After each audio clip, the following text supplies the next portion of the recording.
This is a quick tour of my room. This is the doorway in. As you can see, it's kind of a little tunnel.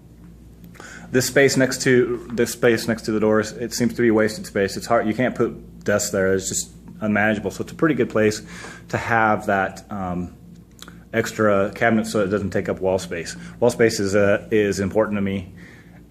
So the less I can spend with my junk there, the better. There's my whiteboard. I spend a lot of time using the whiteboard. I put a lot of things on the whiteboard. One of the things I like to put up there is what I'm reading. I like to have conversations with my students about what I'm reading. I'll put up audiobooks, regular books, graphic novels, and sometimes we have some interesting discussions over that. As you can see on the bottom here, I have an extra table. I have an extra table over there, and I have a couple tables in the room.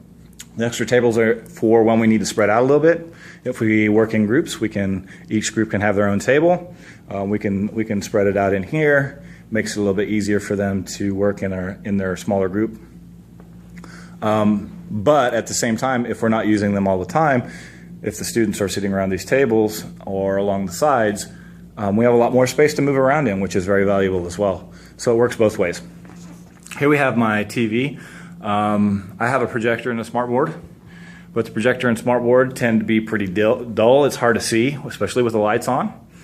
And so I love the TV. I have a Blu-ray player. We watch stuff on Blu-ray, lots of good history stuff, some good YouTube videos and things I can do because I have an Apple TV hooked up to it, and I can run that through my MacBook. I have a VCR hooked up because I actually have a few VCR tapes that are actually quite interesting to show the students. Here's my computer that works with the smartboard. The students can use this, are expected to use this actually. This is usually the computer that I run my classroom streaming off of. This is the one when I need on the school network I use because my laptop's not networked. As you can see, we have 3 other computers across the room. I also have on my desk 2 iPads that students are allowed to use.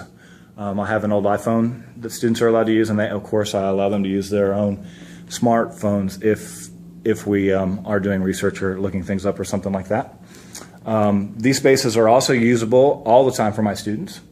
So they can come in and sit at one of these places instead of one of the tables. I have a library cart that's nice. It's big, holds a lot of books. There's a lot of science fiction on there. I have student supplies over here. So if we need stuff for the student group, it's a lot easier for them to grab.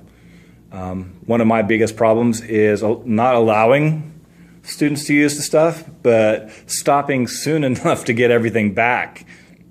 I like to go right up to the last minute, and then a lot of stuff gets left lying around and I have to pick it up.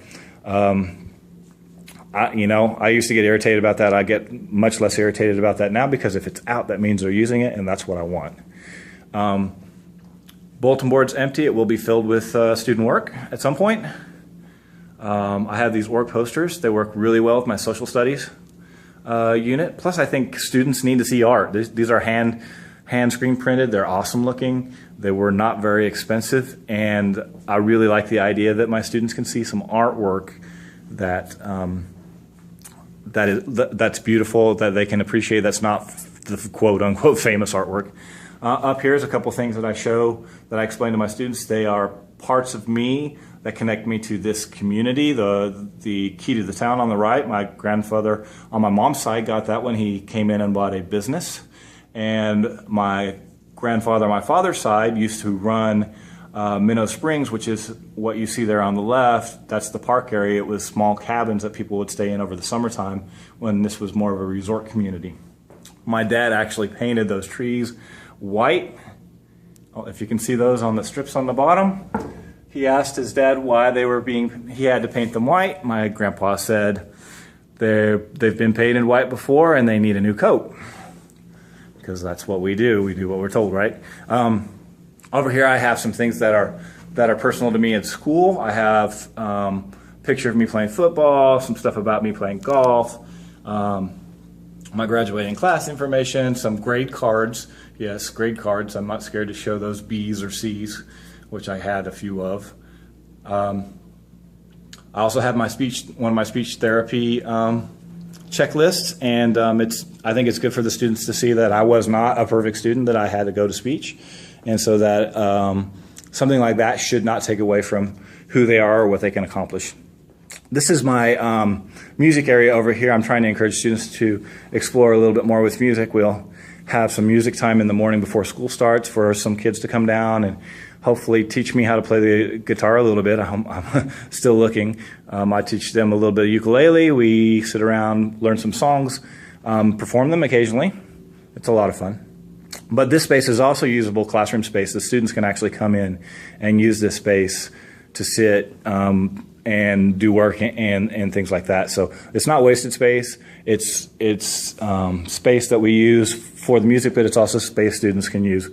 And students will bring chairs over there from where they're sitting, and they'll sit in groups and stuff too.